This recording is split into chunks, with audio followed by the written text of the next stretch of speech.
네, 안녕하세요. 오늘은 카카오페이 펀드의 한 번 투자, 그리고 자동 투자, 뭐가 더 유리할까를 한번 알아보겠습니다. 마이구밍님이 지난번 제가 올렸던 영상에 댓글을 달아주셨어요.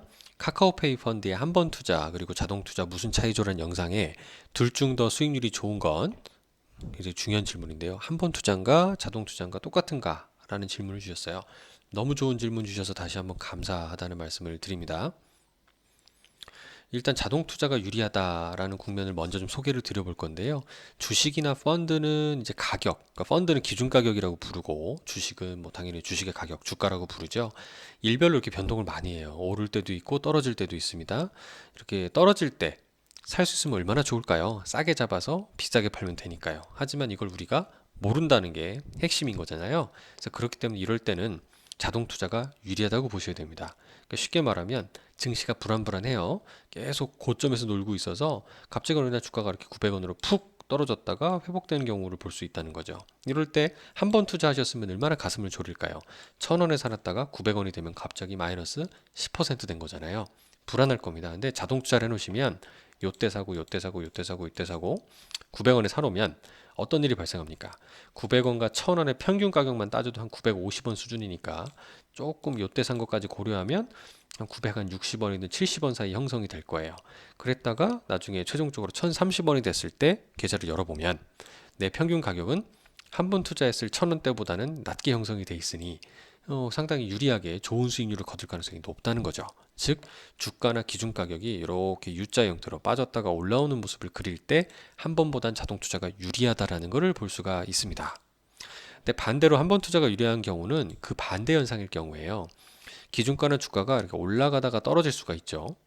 그러면 평균 단가가 어떻게 되겠습니까? 이렇게 높게 형성이 될 가능성이 높아요. 평균 가격이. 그러면 차라리 처음에 사놓고 기다리는 게 낫지. 더 비싸게 가격이 형성이 돼서 무게이기 때문에 떨어지면 그만큼 손해볼 가능성이 높아지는 게 특징입니다. 근데 이 역시 우리가 예측하기가 힘들다라는 단점이 있죠. 그래서 실제 그 사례를 통해서 살펴보면 우리나라 코스피 지수 최근 10년 동안의 모습입니다. 계속 횡보를 하다가 2017년도에서 18년도 갑자기 한 20% 정도, 30% 가까이 상승을 했다가 또 엄청 폭락을 했다가요. 코로나 때죠, 이때가. 그리고 다시 좀 회복이 된 모습입니다. 이런 모습을 보면 어떤 걸 느낄 수 있을까요? 시작 시기가 상당히 중요하다는 것도 꽤 생각해 볼 수가 있어요. 일단 남들이 관심이 없을 때 시작하는 게 유리합니다. 올해 상황을 보면 어떨까요? 주가가 이렇게 올라가니까 올해 폭락기에 투자한 분들이 그만큼 많이 늘어납니다. 역발상 투자를 시작하셔서 동학 개미 운동 또는 해외 주식 사는 뭐 서학 개미 등등등의 용어들이 나오면서 정말 투자를 타이밍을 잘 보셔서 투자하는 분들이 많이 늘어났다. 그리고 예전에 비해서 이런 시작 시기가 중요하다라는 걸 캐치한 분들이 정말 많아 보인다는 게 좀 다행스러운 부분도 있습니다.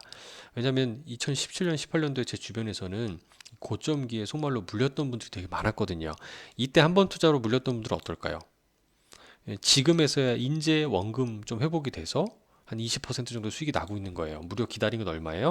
2018년, 19년, 20년 거의 3년 가까이 기다려서 20% 결국 보고 있는 겁니다. 근데 반면에 동학개미를 올해 폭락할 때 사신 분들이라면 거의 한 80% 수익률을 보고 있다는 게 되게 놀라운 거죠. 그래서 어떻게 보면 시작 시기가 이렇게 중요한 겁니다.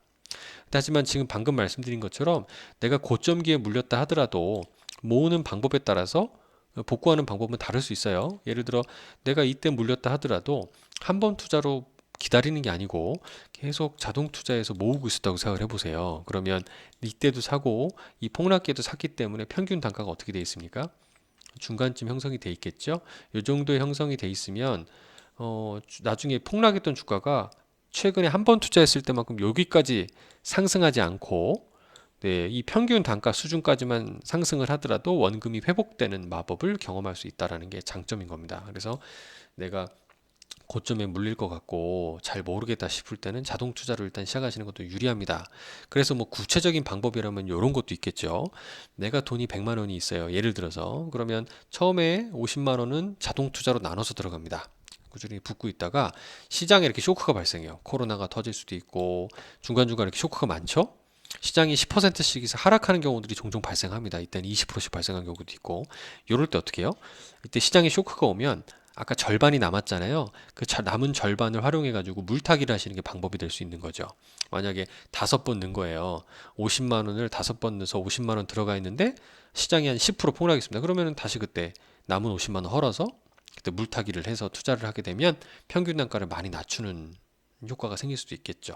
요거는 조금 좀 테크닉이 들어가는 부분이겠어요.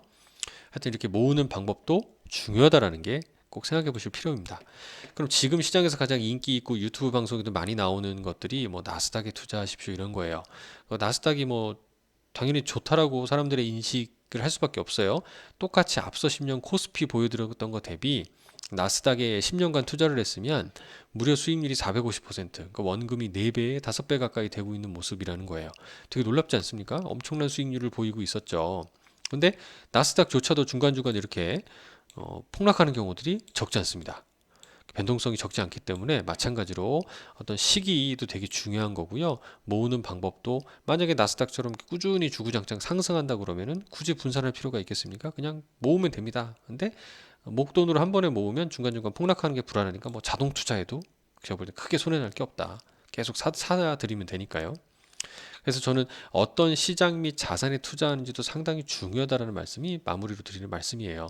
앞서 투자의 시기도 되게 중요하지만 그 투자의 시기에 내가 코스피를 선택하느냐, 이런 미국의 나스닥에 투자하느냐, 아니면 뭐 브라질이든 중국에 투자하느냐에 따라서 굉장히 결과가 달라질 가능성이 많다는 거죠. 사실은 이런 변수들을 고려해 보면 투자가 어렵게 느껴질 수밖에 없는 현실이기도 합니다. 그래서 저는 지금 시장의 뭐 주도주라고 하는 가장 좋은 성과를 내고 있고 또 펀드 자체에 분할해주는 아까 말씀드렸던 한 번 투자와 자동 투자하는 거 이상으로 이 평균 단가에 대한 고민이 녹아져 있는 기능이 키움의 그 똑똑한 4차 산업 펀드거든요. 그래서 그 4차 산업 펀드를 활용해서 이 나스닥 100 지수의 대표 종목들의 우량한 ETF에 투자하는 장점이 되지 않나 생각이 들어서 오늘은 한번 투자, 자동 투자, 수익률 부분에 대해서 말씀을 드렸습니다. 감사합니다.